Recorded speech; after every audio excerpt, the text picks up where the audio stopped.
గత బీఆర్ఎస్ ప్రభుత్వం నిరుద్యోగుల్ని పట్టించుకోలేదన్నారు ఎమ్మెల్సీ బల్మూరి వెంకట్. కాంగ్రెస్ ప్రభుత్వం వచ్చాక ఉద్యోగాలు భర్తీ చేసిందన్నారు. మెగా డిఎస్సీ కాంగ్రెస్ ప్రభుత్వమే నిర్వహించిందన్నారు. ఉద్యోగాలు ఇచ్చినట్లు బీఆర్ఎస్ నేతలు తప్పుడు ప్రచారం చేస్తున్నారన్నారు. 10 ఏళ్లు పాలించిన బీఆర్ఎస్ దోచుకోవడం దాచుకోవడం తప్ప చేసిందేం లేదన్నారు. బీఆర్ఎస్ నేతలు ఉద్యోగాలు అమ్ముకున్నారని ఆరోపించారు ఎమ్మెల్సీ బల్మూరి వెంకట్.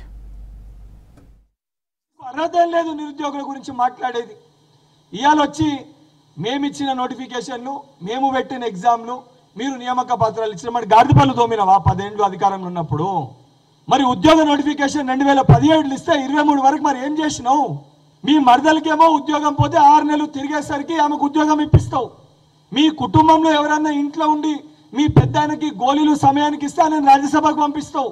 తెలంగాణలో నిరుద్యోగులు ఎగ్జామ్స్ పెట్టి నోటిఫికేషన్ ఇచ్చి అయితే కొన్ని నోటిఫికేషన్లు ఇచ్చారు, దాని ఎగ్జామ్స్ కండక్ట్ చేయలే. కొన్ని ఎగ్జామ్స్ కండక్ట్ చేసారు, దాని రిజల్ట్స్ ఇవ్వలే. కొన్నిటిని రిజల్ట్స్ ఇచ్చేదాన్ని కోర్టు కేసులలో చిక్కుముళ్ళలో పెట్టి ఆపినరు. ఈరోజు బయటికి వచ్చి 2 ఏళ్ల మా ప్రజాప్రభుత్వ పరిపాలన గురించి నువ్వు మాట్లాడుతున్నావు. డిఎస్సి మెగా డిఎస్సి అని మాట్లాడుతున్నావు.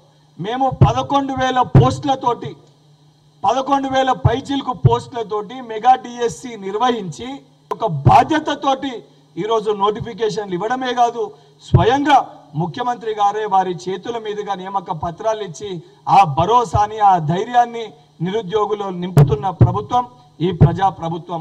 ఇప్పుడు ఎగ్జామ్స్ ట్రాన్స్పరెన్సీ తోటి కండక్ట్ చేసి బడుగు బలహీన వర్గాలకి, నిరుపేదలకి, నికార్సుగా కష్టపడ్డోళ్ళకి ఉద్యోగాలు వస్తుంటే మీరు డబ్బులు తీసుకున్నోళ్ళు మీ గల్లాలు పట్టుకొని అడుగుతారు కాబట్టి మీ భాగోతం అంతా ఏడ బట్టబయలు అవుతుందని చెప్పి మొదటికెళ్ళి కూడా ఈ గ్రూప్ 1 ఎగ్జామినేషన్ని అడ్డుకోనీకి నువ్వు నీ బావ బామ్మర్దులు ఇద్దరు తోడు దొంగలు, ఇద్దరు కేడీలు కూడా ఈ డ్రామాలు ఆడుతున్నారు.